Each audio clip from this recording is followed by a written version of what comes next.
കേരളം കുറേ ആവശ്യങ്ങൾ മുന്നോട്ട് വെച്ചിട്ടുണ്ട്. അതിൽ ഏറ്റവും പ്രധാനപ്പെട്ടത് കേരളത്തിനായുള്ള ഒരു 24,000 കോടി രൂപയുടെ സ്പെഷ്യൽ പാക്കേജാണ്. കാരണം കേരളത്തിലെ നിലവിലെ സാമ്പത്തിക സ്ഥിതിയിൽ റവന്യൂ വരുമാനം വളരെ കുറവാണ്, റവന്യൂ ചെലവുകൾ വളരെ ഉയർന്നതാണ്. അതുകൊണ്ട് തന്നെ ഒരു പൊതുകടമായ 4 ലക്ഷം കോടിയിലേക്ക് കേരളം എന്ന സംസ്ഥാനം പോകാതിരിക്കാൻ ഒരു 24,000 കോടിയുടെ സ്പെഷ്യൽ പാക്കേജ് കേരളം ആവശ്യപ്പെട്ടിട്ടുണ്ട്. അതിൽ തന്നെ സബ് ഡിവിഷൻസ് ആയിട്ട് പല കാര്യങ്ങളും പറയുന്നുണ്ട്. അതാണ് മുണ്ടക്കൈ ചൂരൽമല പുനരധിവാസത്തിനായി 2,000 കോടിയുടെ പാക്കേജ്. പ്രത്യേകിച്ച് ഈ ദുരന്തം അതിതീവ്ര ദുരന്തമായി പ്രഖ്യാപിച്ച സാഹചര്യത്തിൽ കേരളത്തിന് ഇത്രയും രൂപ ആവശ്യമാണ്. ആ പ്രദേശം പുനർനിർമ്മിക്കാനും ആ പ്രദേശത്തെ ജനങ്ങളുടെ ആത്മവിശ്വാസം വർദ്ധിപ്പിക്കാനും ഒപ്പം തന്നെ തീര ശോഷണം നേരിടാൻ, മനുഷ്യ വന്യമൃഗ സംഘർഷം നേരിടാൻ ഇതിനൊക്കെ പ്രത്യേകം തുക ആവശ്യപ്പെട്ടിട്ടുണ്ട് കേരളം. അതുപോലെ പൊതുമേഖലാ സർക്കാർ സ്ഥാപനങ്ങളുടെ വാഹനങ്ങൾ 15 വർഷത്തിന് മുകളിൽ ഉള്ള വാഹനങ്ങൾ അത് സ്ക്രാപ്പ് ചെയ്യാനായി തുക ചോദിച്ചിട്ടുണ്ട്.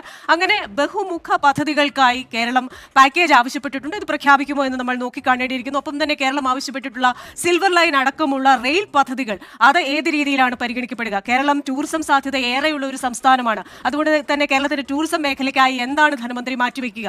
വിദ്യാഭ്യാസ മേഖലയ്ക്ക്, ആർട്ടിഫിഷ്യൽ ഇന്റലിജൻസ് വികസനത്തിന്, കേരളത്തിലെ വനിതാ യുവാക്കളുടെ വികസനത്തിന്, ഇതിനൊക്കെ സെപ്പറേറ്റ് ആയി എന്തെങ്കിലുമൊക്കെ കാര്യങ്ങൾ ധനമന്ത്രി പ്രഖ്യാപിക്കുമോ എന്ന് നമ്മൾ ഉറ്റുനോക്കുന്നു.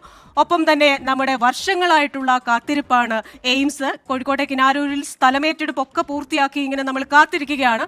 ആ കാത്തിരിപ്പിന് ഇത്തവണ ഒരു പരിഹാരം ഉണ്ടാകുമോ?